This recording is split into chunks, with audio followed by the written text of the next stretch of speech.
And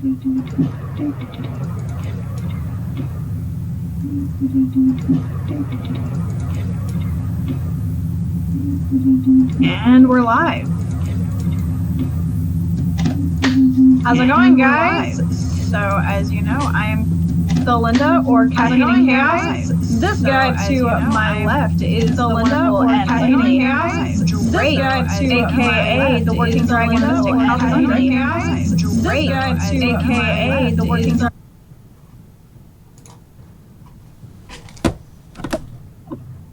Are you there? I am here. Are you here? Yes, I'm here. Sorry about that. I kind of had a double window open, so I had a chorus of Lindas. You had a chorus of Lindas. That should be the most beautiful sound that you've ever heard in your life. Now, anyways, welcome back to the channel, guys. Everybody who's here or who's not here, whatever, you know. As you know, Saturdays are now going to be kind of donated to the, dedicated to the supernatural discussion of the occult and pagan. I am going to be taking the stance on pop culture. What does the occult and pagan mean to me? It means, you know, I'm respectful of it. It doesn't necessarily mean that it is my practiced religion or part of my spirituality. I will not really take any stance as far as that goes. I will say that I know mostly what's told to me through pop culture, movies, video games, and what my friend Drake loves to share with me and all his wisdom. What this is going to be for you guys is he's going to teach us some more fun things. So Drake, you want to tell the people what we're going to be talking about today? Today we're going to be covering familiars. What are they? How you can work with them. We touched on them a little last week, but we had some stream issues. We're also going to be talking about spirit boards, how those functions, what you can do with them, how you can hopefully use them safe, and what you can do if you used one this past Halloween and you think you got yourself into a spot, a trouble. And we're also going to try and touch on the Fae. Yes, that one I'm excited about. I'm also excited about talking about familiars because, like we talked about a little bit last week, you know, everybody has a pet that they absolutely adore, or a lot of people have pets that they absolutely adore. Let me fix my stream here because it's kind of wonky. Anyways, yeah, sorry, my screen's looking a little weird. Hey, Mikey, how's it going? Welcome. So yeah, last week, for those of you who weren't able to join us because, let's face it, I screwed up royally. I didn't check and make sure that the parameters of my computer were supporting of my stream. And then there was the dumb wizard who forgot to hit record. Yeah, so we had some troubles, but you know what? We are here. We are fixing everything, and hopefully we can get things rolling in the right direction. But we were covering Ouija boards and familiars, what they are, what it means, and what everybody knows about them. We're going to go over that again today because I'm still an idiot. I don't remember shit from last week. And we're also going to be covering one of my favorite mythical creatures, or are they even mythical? The fairies or fae. So first, let's go ahead and start off with familiars. So, what I know about familiars. It is what a magical person, such as a witch, warlock, or a wizard, would have, or if you are a D&D freak like myself, a ranger would have. You know, a fun little animal companion that, you know, helps you out with your magic and, you know, accompanies you on your adventures. So, how close am I to the truth on that one? Ballpark. You are actually in the ballpark. I'm in the ballpark. You are. Great, because that's the first time since I get bored at baseball games. Familiars are broken into two categories, and you will get some argument and debate on that. But the first category is very much they are a spirit or entity of some kind that assumes animal form. And for the people who really subscribe to this, most of the time it doesn't take a physical animal form, it takes a spiritual animal form. Um, Okay. So, the with that other, being said, could I have, being that I'm not a magical being, could I have a familiar, such as one of my pets? Could it be my familiar? yes, and that's actually the other camp is where you have a physical animal that shares an extremely powerful bond with you for one reason or the other. And in many cases, they'll show an almost human level intelligence. Not saying they can talk or anything, but they do have a lot more personality and intellect than you would see in your just like a dog. There's a difference in, and you can tell too, because you usually have your old basset hound that lays around, it acts like a basset hound. And then you may have the basset hound that it not only is it bonded to its family, it shows extreme personality traits. It has very much its own opinion about everything. And it does seem to appear to have intellect and to be very calculating in the way it thinks about things. All right. So, obviously, I got my corgi from a farm in South Carolina. So, she has zero magical properties about her. But what if I wanted her to be my, what if I wanted her to be my familiar? Would I have to, I don't know, kill her and then ask for some kind of like spirit to come into her? No, you wouldn't have to kill her, but you do have two routes to do that. One is when you're, well, as a practitioner, when you start practicing, if you share a bond with an animal, the energy that you think of that bond like a tether or even an energetic tether that essentially shares the life force between the two people. So in this case, you and your corgi. So as you practice and you get stronger as a practitioner and your energy body grows and your knowledge grows, that also affects your familiar. Now this is the slow road, but it's the safest road for the animal because the animal is still the animal.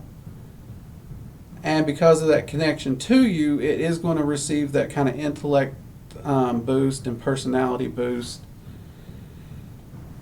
The other method that, to me, I don't agree with this method because it is kind of similar to death, is where you could actually find a spirit or an entity willing to work with you, and you could basically let it inhabit the dog and take over the dog, but it's basically going to be kicking the dog out.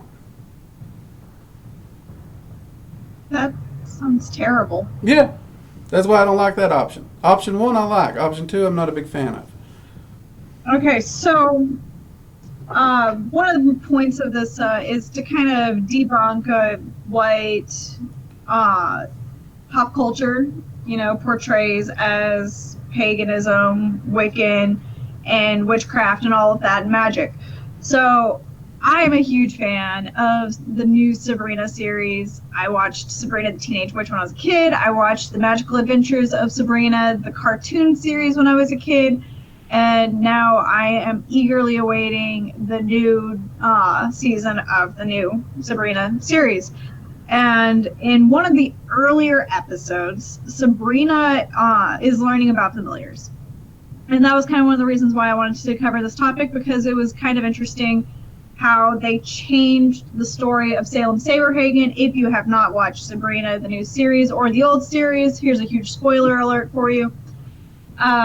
So you can mute me if you want, but I'm not giving away any big details. No, he But doesn't. in like the earlier episodes of the new series, Sabrina is looking to get a familiar before she starts her witchy training, and she asks her aunts about it.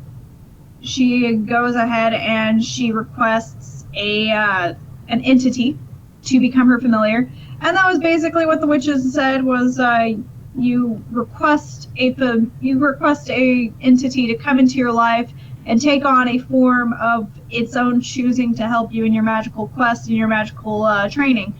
So Sabrina requested it, and suddenly a black cat that she named Salem, or it chose the name Salem, came into her life. in the original cartoon and the original TV series, Sabrina's Cat Salem was a witch who had, or a warlock who had gone against the witches' council, and then bada bing, bada boom, he got turned into a cat and was in servitude for a millennia or whatever. And then I know in the, we got Harry Potter. Let's just throw everybody. We're gonna throw some shade at everybody today. Harry Potter, you got your damn owls, you got some rats with 3 toes, and you got cats that transform and stuff. So how realistic are any of those to what actual familiars are? If you look at them, and normally I'm one that likes to pick on Harry Potter rather than agree with it. But in the case of familiars, if you look at Harry Potter, most of the familiars, I'm wanting to say there's a couple that stand outside of this norm in the books, but most of the familiars are just normal animals that bond to their owner, and they're more intelligent than the standard version. Like the owl, and the owl's the only one I can remember that didn't, like the rat wasn't actually a familiar in the end, but the owl, it clearly showed extra intelligence. It wasn't just your standard owl. So that would be the camp of a physical one, like we was talking about, if you had a physical animal that was bonded with you. Now there are people who say pets aren't familiars, and we'll just have to agree to disagree because there are 2 camps here. Now what you see in Sabrina, which I did actually take the time to watch this week, so I'd have some reference on what we're going on. Yay! Is actually a good representation of the spiritual familiar, because she goes and finds a spirit and an entity to work with her, to teach her, to protect her. And it does take on an animal form.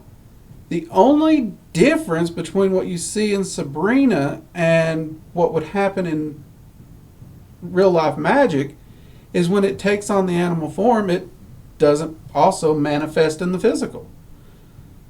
So in Sabrina's case, Salem would have been a spiritual cat. Okay. So on both of those, you're actually seeing a pretty good representation of both types of familiars.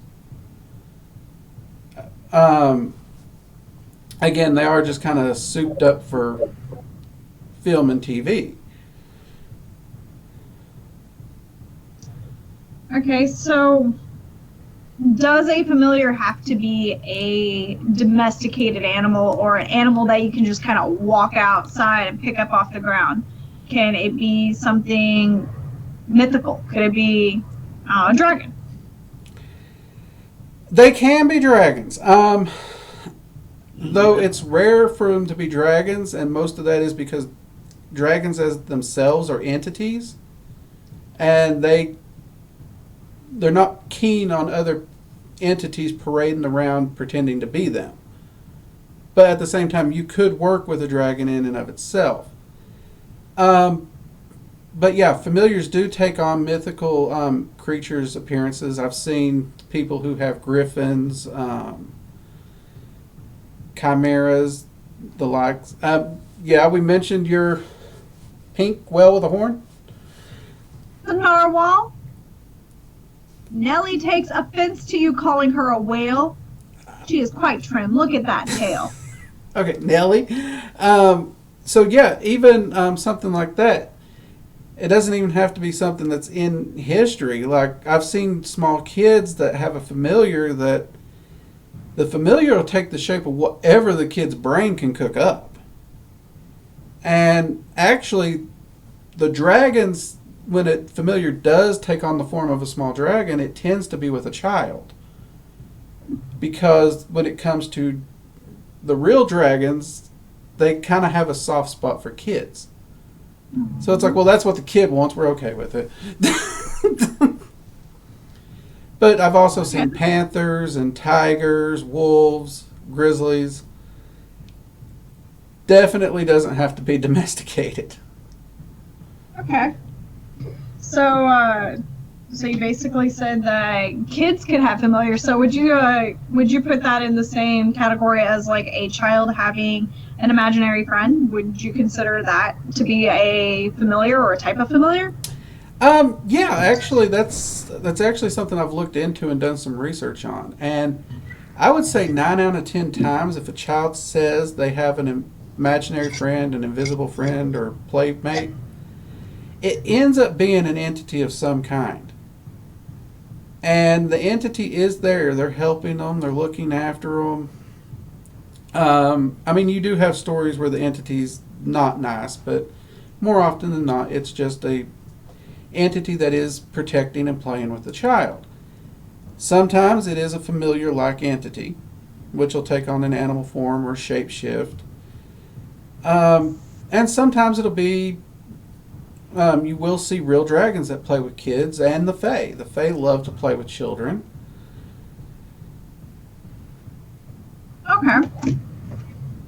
Well, I think that's all my questions on familiars right now.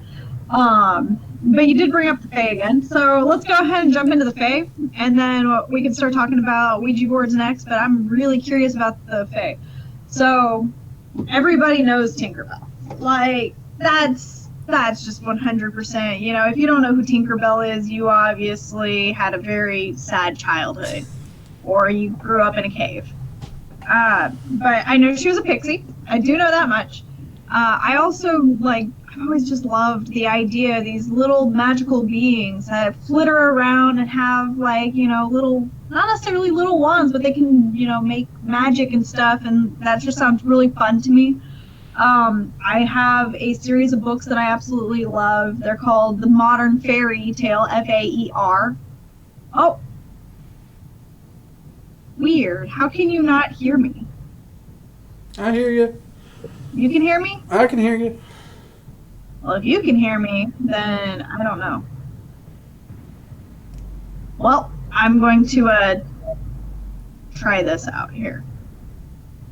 So, with that being said, I've got this book that I read when I was a teenager. I'm rereading it again, and I mean, it just really sparked my interest in the Fae again. It is called The Modern Fairy, Faerie, Tales, and it's 3 books, and it's pretty much about some mythical beings that are Fae. They range from, nixies, pixies, gnomes, regular fairies that flitter around, and, I'm just kind of curious, how realistic is it? Number one, when we talk about the Fae, are we talking about stuff like Tinkerbell, or is there more to it, like with modern fairy tale, where there's different types of fairies and different caliber of fairy, if you will? The Fae as a whole is a very fascinating topic, and that's because technically everything you listed off can be considered accurate. Because when we say Fae, that is a massive grouping of magical beings. And I do mean massive. And some people would say that almost any magical being can be lumped into the fairy courts. And that would include elemental beings, nature spirits, elves, pixies, gnomes,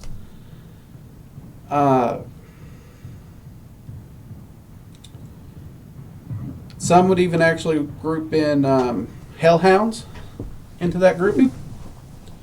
And the reason for this is, you said they do magic. Well, if you work with Fae and you spend any time talking to them, they will quickly correct you. They don't do magic.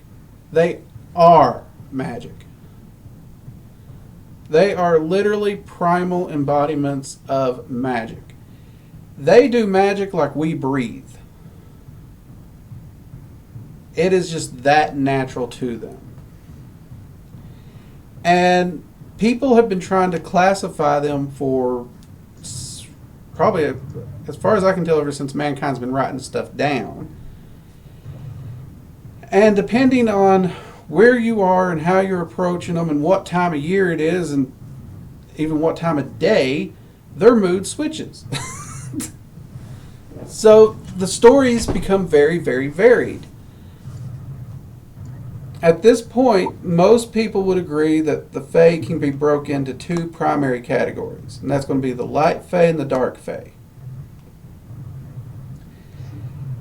And each of them are kind of their own society or court, if you will.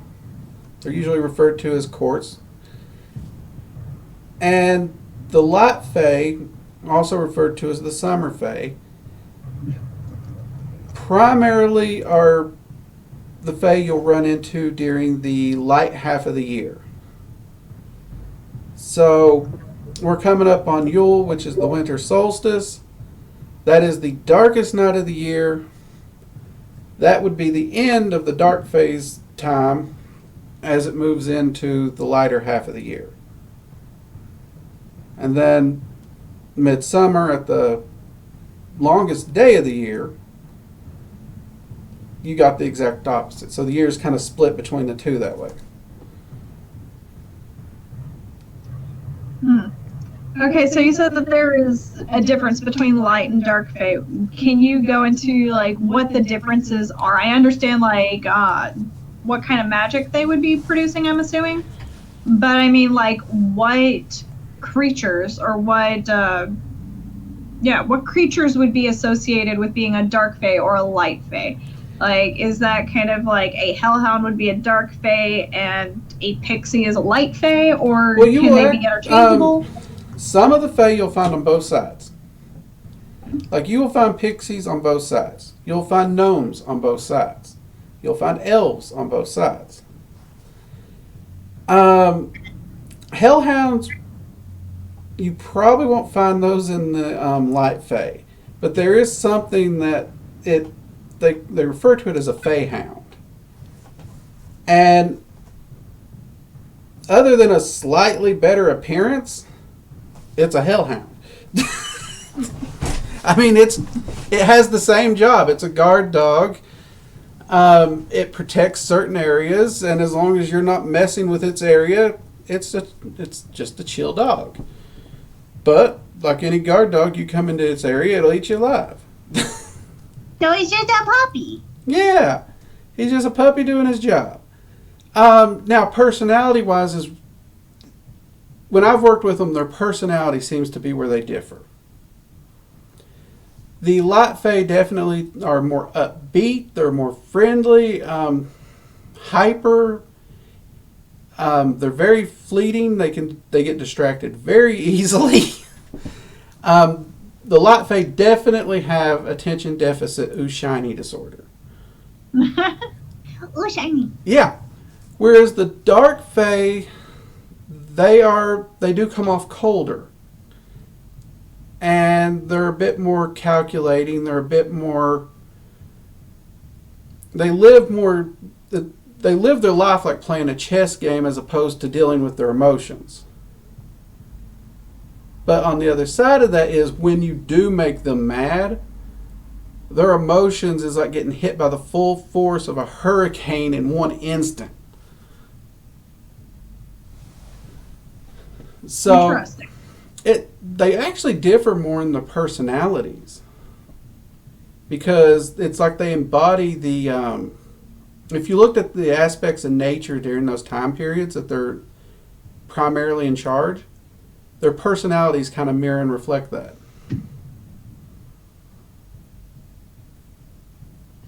Okay. By the way, welcome to the stream, Clappy, and I'm assuming that's Trevor with his awesome name changing up all the times, but yes, there's always coffee present on this channel. I'm drinking cold brew right now. I'm drinking skulls. Hell yeah. See, I knew it was you, Trevor. Okay, so we talked about how a pet could be a familiar. Can a pet be also associated with the Fae? Yeah, they can, though. When we cut stream last week, you threw a curveball at me. That was one I had not heard. You mentioned corgis as battle mounts for fairies. Yes. Which I will they not are. lie, I looked that up. And I don't know how over all these years, because when I looked it up, it's like everywhere. Mhm. And I didn't even know what a corgi was until maybe 3 years ago. Was it because of me? I don't know which happened first. I don't know if it was you or World of Warcraft just started putting those little short pets in the game. Yes.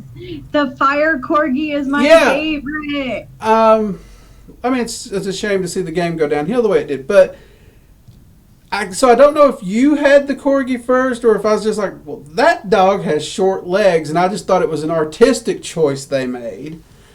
And then, so No. imagine my surprise when I was like, oh, that's a real dog.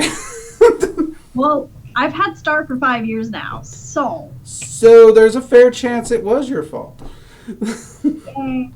Okay, so for those of you who are unaware of what the hell we're talking about, corgis, if you guys are familiar with my dog, Star, they are from Wales. They are a European breed of dog. They are a herding dog.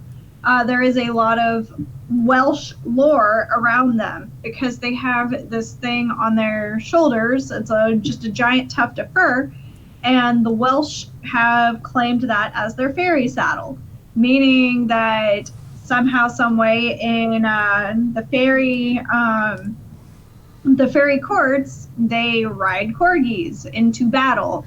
There's actually there's a book called The Corgi Chronicles, and it's just a cute little fictional book about how corgis are, they're your pet by day, but by night they answer the call of their fairy riders, and they go forth and, they do as they need to do. So far, Star has not escaped at night, so I'm pretty sure she is, a wild corgi in that regard. So, I think I see her little bomb at the bottom of the stairs right now. So, but yeah, animals definitely do have. Trevor, I feel like you've changed your name before. Maybe it was Clappy. But they definitely do have associations with the Fae. Cats usually get the most credit. Hounds also get a heavy amount of credit because of Morgan Le Fay, the goddess the Morgan, who is sometimes referred to as Queen of the Fae. If you do research on Queen Mab, she loves hounds. So a lot of these Fae goddesses and entities tend to love dogs, but it's usually a hound. So it's actually, it was really neat to see the corgi because there's actually a series of books called the Dresden Files. I usually don't bring it up because people draw too many correlations with me and him, but that book does a really interesting job of going into the fairy courts, and he has a pixie that he sometimes works with called Toot Toot, and I could totally see that guy riding a corgi. I don't know why they have not put that in the book, but they should. I agree, because every fairy needs a corgi mount, except for my corgi, because I see her little white bum bum just looking at me right now. That's adorable. I love corgi butts. They drive me nuts. So, I know that based off of the books that I was talking about earlier, they speak of fairies being allergic to steel and a lot of things that are man-made. Can you speak on that? Yeah, they actually are, and the why, that's in the air, but they do not like steel and iron or anything containing iron. In the book series I mentioned a few minutes ago, he actually arms his pixies with box cutters because the box cutter is small enough that they can basically wield it like a weapon, and it is made of an iron compound. But some people believe it's because it's worked, it's unnatural, and others think it's just like a natural allergy. It disrupts magic. iron's one of those things that's said to easily disrupt magic. And I'm in the field of this is why it is, because they are so magical creatures. It's literally their very existence that coming into contact with something that displaces magic would, it's kind of like us sticking our hands in fire or something that's going to actually affect our physical being. Yeah, I don't think I want to put my hand in any fire anytime soon. Just doesn't sound very appealing. No. So they do tend to use more stuff like pure silvers. A lot of them will even use wooden weapons and stuff like that. Okay. So what if I wanted to summon a Fae? Like a Fae type creature. What would I want to do? Like, how could I utilize them for magic? Can you utilize them for magic? Yes. The easiest ones to work with for magic for most people are definitely going to be your fairies, your gnomes, your smaller nature spirits. And they're easy to work with because you can go outside in your garden, or if you have an indoor greenhouse, you can even do it in the same area there. And you can leave an offering and just actually ask for their help in tending the plants. But Fae are very hospitality, old world kind of manners oriented. So if you're asking for help, you should be offering compensation. And for them, it's usually honey, cream, some kind of sweet, something like that. They love food. Or you can give them something shiny. So do I. But if you give it to them, it's theirs. Don't take it back or you're asking for trouble. So don't be a jerk. Huh? So don't be a jerk. Exactly. Which is why most people prefer food. Because you can pour like a little cup of cream, leave it out overnight, and then when you pour it out, they've already taken their fill of it, and you're not tempted to put that cream back into the jug. Yeah, you don't want cream that's been left out overnight. That's gross. Whereas I've seen people take shiny coins, offer those, but then the next day they need a quarter and they take the quarter. They go spend it. Dope. Yeah. So you got to be a little thoughtful with those. But that's the easiest way to start working with them. Some of the larger ones you can attempt to reach out and contact. Obviously, any kind of, I guess the best word for it's a prayer. You can easily just speak to them, like you would a prayer. But the higher up the totem pole you get, the more demanding they may become. Like, it is possible to easily call on and leave an offering to Queen Mab, who's actually supposed to be, in some people's mind, the queen of the Dark Fae. So that's top of the totem pole. But doing so, you may or may not even get a response. And whether you get a response or not, you better have a good offering. And for her, you usually want like a full spread, like something you would actually leave for a god or a goddess. So you're talking a full cup or even a full bottle of cream or wine, and actually like a plate of fruit. But it would be possible. Interesting. So that's actually going to kind of move me on into my next set of questions for you. Okay. Let's talk Ouija boards again. Oh. So, like I said last week, I'm terrified of them. Talking to spirits or entities, that's not the scary part to me. It's the fact that there are so many rules that go along with the Ouija board, and I've seen the movie Ouija. I know what shit happens. I know people that aren't supposed to be talking to you are talking to you. Like, it's like a 1990s to early 2000s AOL chat room, okay? Like, there's creepy assholes who are going to be like ASL, and they're going to be like, what's up? I'm your daddy. Like, I about that.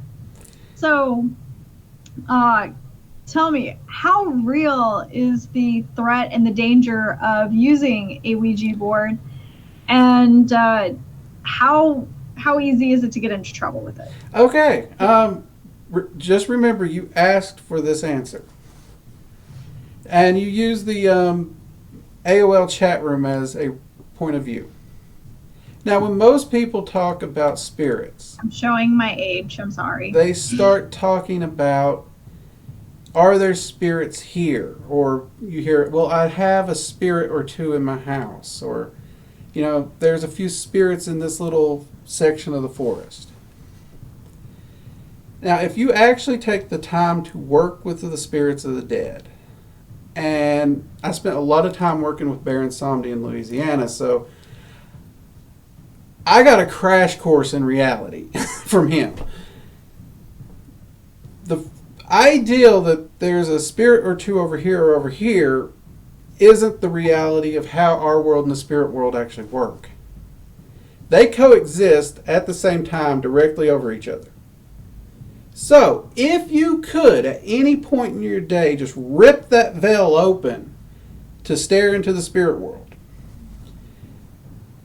you would actually be looking into what would look like Times Square at New Year's Eve. That's how many spirits would be around you at any given point of the day. Well, my anxiety just skyrocketed because I don't like being around living people that much. Like I said, you asked.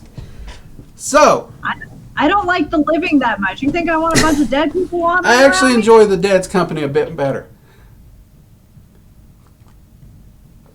So, that said, now let's look at what you're doing. You have a board in front of you. On it is one planchette. But you're sitting in Times Square. Right? Yeah, the planchette's the little teardrop looking thing. Yeah. And for lack of a better word, you're asking a question and anyone in Times Square can walk up and answer it. And you've essentially got a blindfold on, so you don't know who's answering it. Okay, so let's say that I want to talk to someone specific. And let's see here. So out of all the dead people in my life, because I got a lot of those folks lying around, specifically 3 or 4 in my house right now, I swear it's the ashes of dead family members, so I'm not that creepy. But anyway, say I wanted to talk to someone specific. We'll go with my grandfather, because I think I used him as the example last time. I was really little when he passed away, so, I would love to talk to my grandfather again. What if I wanted to talk to someone very specific? How could I guess, dial them up?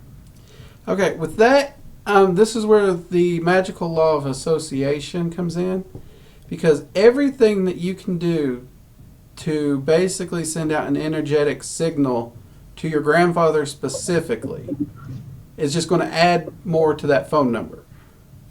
So obviously his full name, perfect example, birthday, an image of him, any likeness, even if you can just picture him in your head. That's what you want to have, as much of that in your mind when you call out to him. Now, once something answers, you need to be asking questions that only your grandfather would know, ways that you can be certain it's him.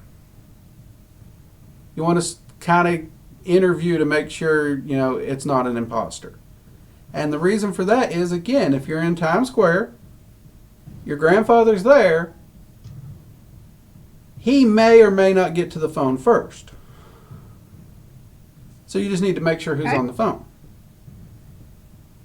Okay, so what would be the proper steps to make this phone call on the Ouija board then?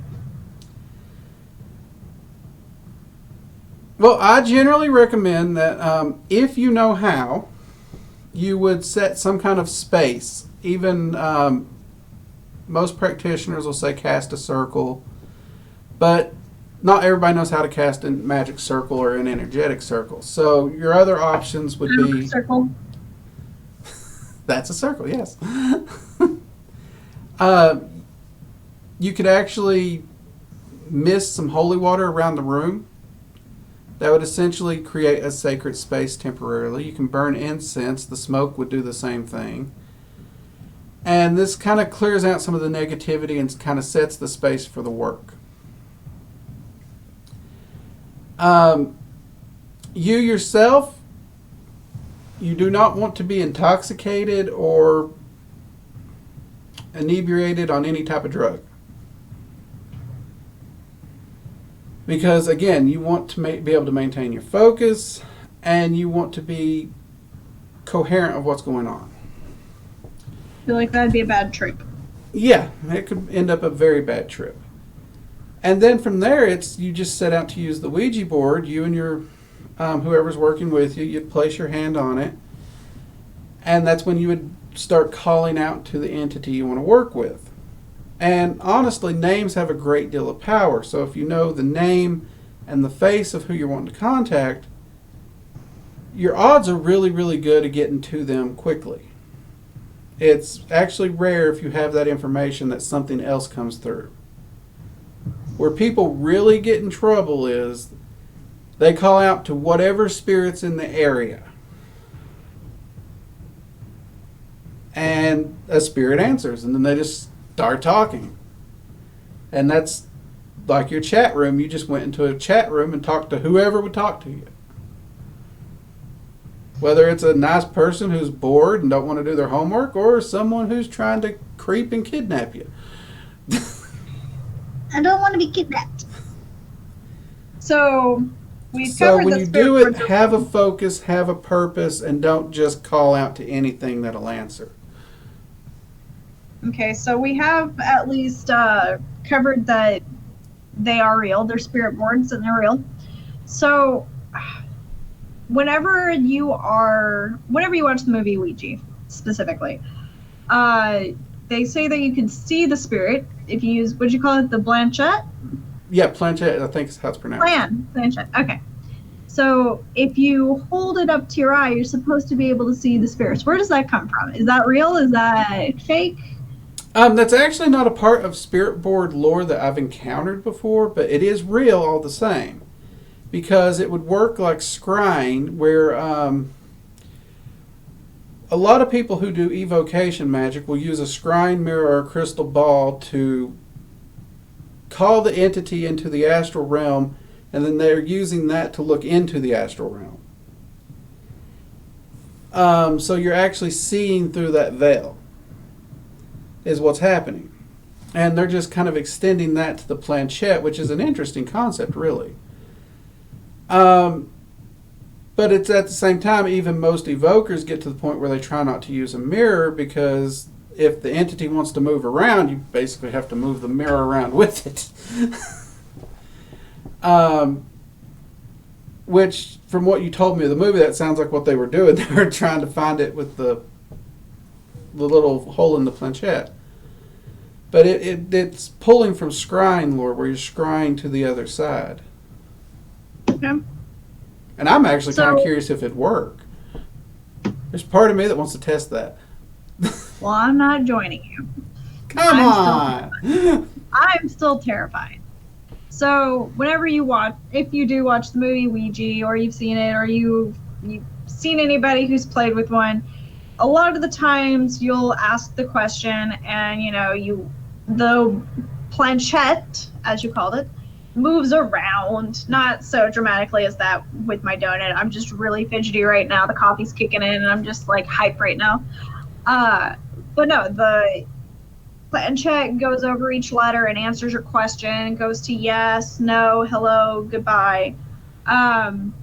Is that how it actually works? Is that a real thing? Is that human intervention and just us losing our minds? What is going on right there? It's both.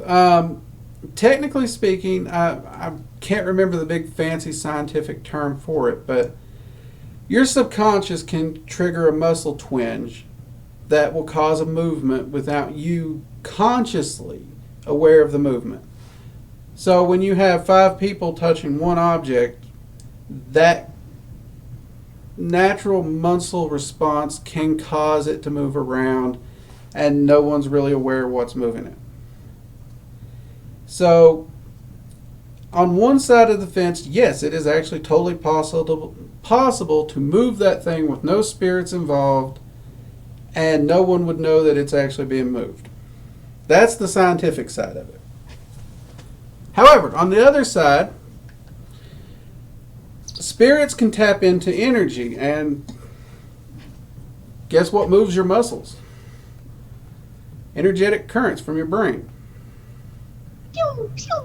So even from that, it would be very easy for spirits to tap into the exact same energy to move that thing around where they need it to.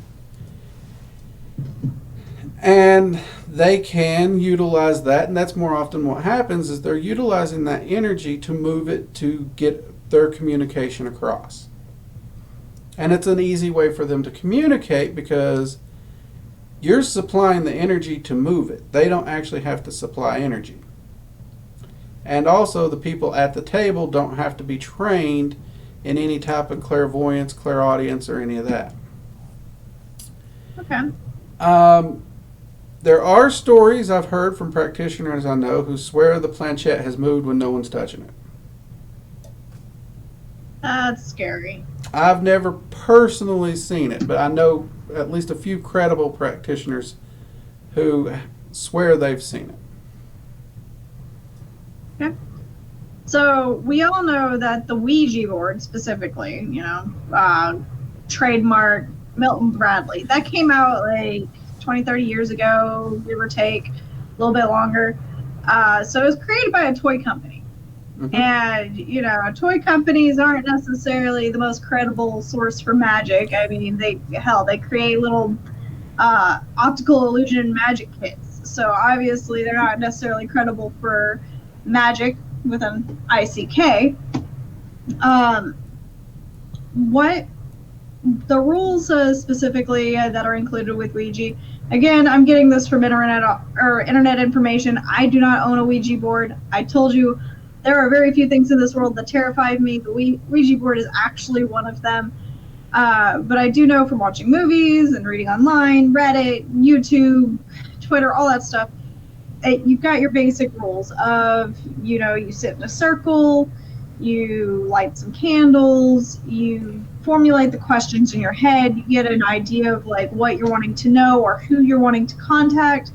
You have to tell them hello and kind of like form a connection with, the chat room or whatever, or your online IT support chat window, connecting, say hello.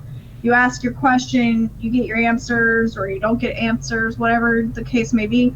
And then you have to say goodbye to close the connection, essentially shutting the window. How true is that? Like, is that a real thing? That is real. You've probably heard in fantasy books, if nothing else, the saying, never call up that which you cannot banish. I have heard this. And that's actually a pretty true statement, because the other realms do deal very heavily on hospitality, but more than that, energy focuses with will. So if you willingly invite something into your house, it has access to your house. That's simple. Like a vampire. However, if you don't tell it to leave, the house is comfy. I mean, if you did not have to leave for work, would you leave your house? Oh, hell no. See? So it's and that's kind of the problem, because they invite these things in, but they never tell them it's time to leave. So when you close the conversation, don't just say, thank you for talking with us, goodbye. You need to make sure in there you actually tell them farewell. You want to phrase it in a way that you would actually like you're showing a guest out of your house. So you don't have to go home, but you can't stay here. Yep. I've actually heard magicians use that. Okay then. It's usually Um, farewell, safe journey back to your home. Farewell. Goodbye. Avita. Yep. Yeah, And the that one. thing is, when you're dealing with a spirit of the dead, regardless of, well, what if their house was tore down? It doesn't matter. Their grave site is somewhere. At that point, that's their home. So Steffi has graced us with her presence in my chat, and she says she doesn't even usually invite living people in. No, she does not. She has our She house set invited up me so that in. I can have company and they'll never see her. I saw her. I hung out on the couch with her. Am Well, I you're even special. living? Oh God. Now I'm questioning my own existence. No. Am I real? How do I Well, know that I am in existence? How do I know that I'm on the living plane? Am I actually dead? Paul, that and there's paperwork to prove it. Okay. Well, as long as we have paperwork, I mean, then obviously it's legit. The Okay, government's getting their so- taxes. You exist. Huh? The government gets taxes from you. You exist. Oh yeah, this is true. Can't tax a dead person. Okay, so I got my Ouija board, tried calling up Grandpa. If I didn't get Grandpa, what is the likelihood that I get a demon or just some random dead guy or a fae or Actually, I don't if you know. were to get a Your demon, there's no danger. no danger? No danger. What actual demons are, if you actually want to talk about the category of real demons, they're actually more ancient entities. Some were even worshipped as gods at one point. I mean, deities are pretty much powerful entities that we just put in that little special category of godhood. So demons are just, like I said, they're on the same level. They got a bad reputation at one point. Because they are extremely powerful, they're extremely knowledgeable, they are chaotic. But more often than not, a true demon would actually rather teach you, help you in some way, in some fashion. And they rarely will approach a Ouija board. Because They're a butt. if you have to rely on a Ouija board to talk with them, odds are you're not ready for what they can teach. And they understand that because their lessons can be harsh. I've seen people ask the demon to set events in their life into a very specific order, and in order to do it, a lot of blockages and things that was holding the person back had to be removed. Well, that requires essentially what you think is your comfortable life to fall apart. That's not fun. But when you get to where you're living large and you have everything you want, now it's fun. But getting there was rough. When most people think of demons coming through a Ouija board, it's usually malevolent human spirits. They were nasty people in life, they're nasty people in death, they're still bitter, if not more bitter, and they want you to be as miserable as they are, or they just get off on causing fear and harm. You see this in living people, and you do see it in dead spirits as well. And those emotions actually get ramped up in death. Because your inhibitions are gone. As a living person, people annoy us, we want to punch them. We can't. We'll go to jail. Don't.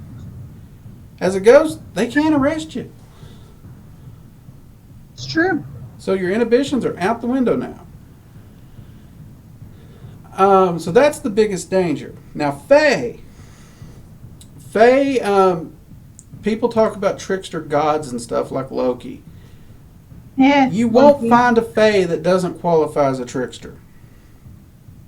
They're chaotic by nature.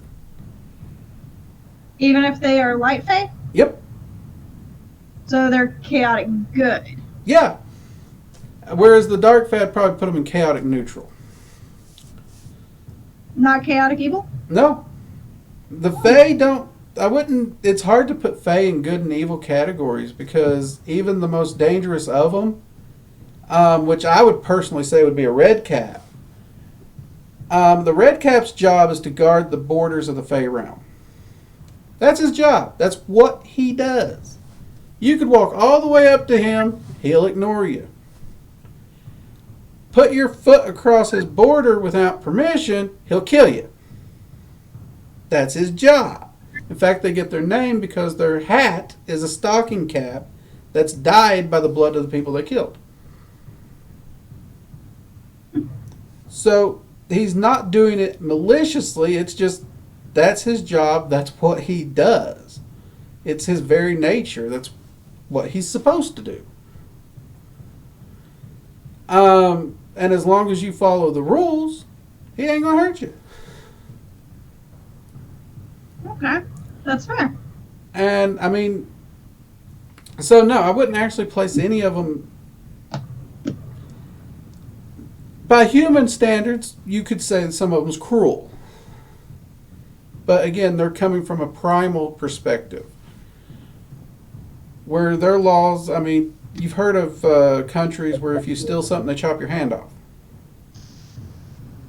Yeah. Well, to us, that seems cruel and unusual. But to that culture, that just makes sense. Okay. Same that kind makes of sense. concept. Okay. But Fae are tricksters. They love to play practical jokes, light and dark alike. They all have a good chaotic nature running straight through them. And their jokes, of course, they'll, depending on the Fae you're dealing with and everything, it'll fluctuate. Most often, if you start noticing things in your house disappearing, you search, you look everywhere, and then you come back to the first place you looked, and it's clearly laying there on the table, and you can't miss it, but somehow everyone in the house missed it. Well, you didn't miss it, someone stole it, and they put it back laughing at you. The Fae love to do stuff like that. And they Makes will... sense. They love to reach out through Ouija boards too. Because again, they're social creatures. Especially the smaller ones, and if you offer them a chance to talk, they're going to talk. And it's been my experience that if you get an entity on a Ouija board that you have trouble getting off, you just can't get them to shut up, you got a good chance of that's a Fae. So they're usually like that one relative that you could say goodbye, I love you, I'll talk to you soon, I'll talk to you later, it was great catching up with you. You could say it like 20 times, an hour later you're still there. Yep, just like in the South. Start saying goodbye 2 hours before you want to leave. Sounds about right. Okay, so now, since we had Samhain or Halloween very recently, like what, 2 days ago? Yeah, actually. Let's get down to what people probably screwed up. Well, Somebody probably did a seance. Somebody probably used a Ouija board. Somebody has been talking to somebody or something, and now they're screwed. yes. How can they fix this? Well, first off, if you play with a Ouija board and you think something went wrong, never, ever, under any circumstances, destroy the board. Because think of it like this. There is now a junkyard dog in your house. It has a chain on it. So, yes, it's dangerous. Yes, it's problematic. Yes, you probably should call somebody that knows how to remove the dog. But do you want the dog in your house with or without the chain?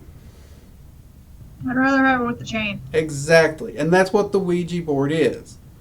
It is the only thing you currently have that allows you to have any form of control over whatever's there. So if you burn that or destroy it, you've already lost all control and you've made the issue worse. Not impossible, but worse. So never destroy the board. Okay, so step 1, don't destroy the board. Yes, step 1. Every time I've had to clean up a mess with a Ouija board, the worst ones, that's the thing I hate. Oh, we burned the board, so it's I don't care. I don't care if your church tells you to burn it. Please don't burn it. Next, your first step should be to try and talk the entity into leaving. Because if you've got a problem, clearly you didn't close the seance or the ritual correctly, and you didn't make sure it leaves your house. Now, within 24 hours, if you're noticing issues, it's usually pretty easy. Just get the board back out, find out what's in the house, and ask it to leave. And sometimes you won't even need the board because it's still your house, so you have authority over your home.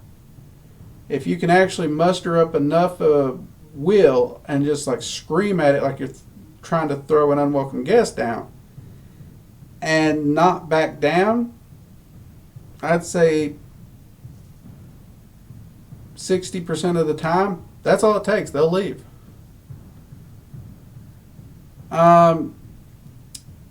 But using the board, making contact, and telling it to leave, that's also your next option.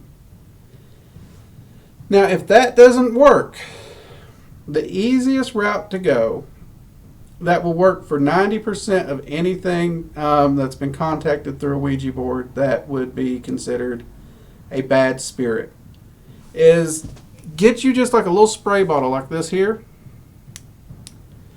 and you can fill it with any kind of water you want. I would add 1 or 2 drops of olive oil, a pinch of salt, and a pinch of pepper. And the whole time you're putting things into your water, focus on purification, cleansing, and protection. And the pepper, when you're adding it, focus on banishing. Or more specifically, banishing unwelcome guests. And go through your house and mist every room. Make sure you get the corners real well with that water. Any unwelcome entity it'll be banished from your home. You're evicting it. So basically what you just told me is we're making salad dressing that banishes spirits. Now, yeah. Could you explain to me why oil, why pepper, and why salt? Well, olive oil is very well known for its purity, and it's actually a very natural, energetic component. All through history, it's been associated with energy, purity, and cleansing. And it was actually originally the lamp oil used in holy temples. It has a lot of unique properties. Like olive oil, if you was to make a lamp of it and light the wick, if it were to spill, it won't burst into flames. It'll put itself out. So it's considered a very safe and manageable oil, which back in those times was very important. So it has all these associations through the ages of being very blessed and holy and sacred. So that adds that component to what you're doing. A lot of your holy oils and blessing oils are made from olive oil for that reason. And it's also always been considered a good omen. I mean, in the story of Noah's Ark, it was an olive branch they brought back. Salt. Again, it's used for purification, it's used for cleansing, and it's used for protection. And due to its purity, anything negative is supposed to be repelled by it. Anyone who's watched Supernatural knows that the lights blink, they grab salt. So you have that. Now pepper, again, it does have a high protection property. It's great for breaking hexes or bad energy. It's potent for banishing. And it is a potent cleanser, though its ability to cleanse and banish are where salt would be considered a gentler banishing.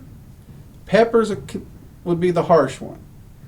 So salt's the nice lady asking you to leave, thanking you for coming, we'll see you next time, walking you out. Pepper's the big old bouncer that's going to fling you out like a frisbee. So we're not taking any chances. We're getting both of these people to escort this person out. And if worst case scenario, we're just going to make the spirits sneeze until they don't want to be here anymore. Yeah, yeah. And that's actually one reason I do like the pepper is if you have lingering fae that aren't welcome, the pepper will actually cause them to sneeze because of their own hospitality rules. Huh. Interesting. But if they're welcome, it won't affect them. Okay. Like a salad. Yeah. So yeah, you got your own, I screwed up at Halloween salad here. I love it. Well, I believe our coffee hour is just about up, my good sir. With that, thank you so much for teaching us all the good today about the Fae, the Ouija board. Now I'm still terrified of it, but I'm less terrified. Also, thank you for letting me know that worst case scenario, if my dog, as much as I love her, I'm pointing behind me, but she's actually downstairs. If anything, instead of being an emotional support animal, she is my familiar, and she should be able to go wherever I go. Yep. And just stays at home. You do have, like I said, you got two schools of thought, and I've seen fights break out over those two schools of thought. And I would love to dive deeper into it, maybe at another time. Yeah. But for the people that are hanging out and chilling with us right now, and for those who decide to watch later, how about you go ahead and give a quick plug on your channel on YouTube and tell them who you are, what you do, and all that stuff for the people who are on my channel watching right now that haven't seen you or don't know what you're about. Okay. Well, my name's Drake Valentine, but our channel is Working Dragon Mystic on YouTube. And what we try to do is we try to put a functional, practical, and real magical teachings for anyone who's wanting to learn magic or learn about it and pursue the practice. And we want to make it available as easily as possible. And we also want to do it in a non-dogmatic way. So we kind of separate the practice of magic from the religion so that no matter what path you wish to follow, you can take this information and apply it. That's the goal for our channel anyway. And I've been teaching magic, I guess, for 10 years now, studying it for a little longer than that. And, geez, I suck at talking about myself. But that's what we do. And we just recently started a urban magic series, which pretty much falls right into the salad dressing joke. But Yum. But yeah, we try to release at least 2 videos a week. Well, I guess 3 now because we're going to be posting the replays of these on there. Hell yeah. Yeah. So definitely come check us out. And we always love to hear from you. So if you have any questions, just leave a comment. I personally answer them. And if it's not something I can do in just a quick little comment on YouTube, I'll at least respond to you. And if I need to, I'll do a whole video on it. I like it. All right, so for all my little chaos slings over there, yeah, go check out Working Dragon Mystic here on Twitch. He's going to be doing these co-streams with me on Saturdays. This is going to be a weekly thing, so come on and check it out. I'll be getting back to my gameplay and my cooking streams tomorrow. So yeah, hit me up on that. As always, I'm Caffeine and Chaos. That's the Working Dragon Mystic. I hope you enjoyed this. It's going to be kind of like a little podcast that we do weekly. Hang out for a little bit because I'm going to go ahead and throw us into a raid and we're going to go and see another streamer. And yeah, thanks for watching. Hi, Drake. See ya.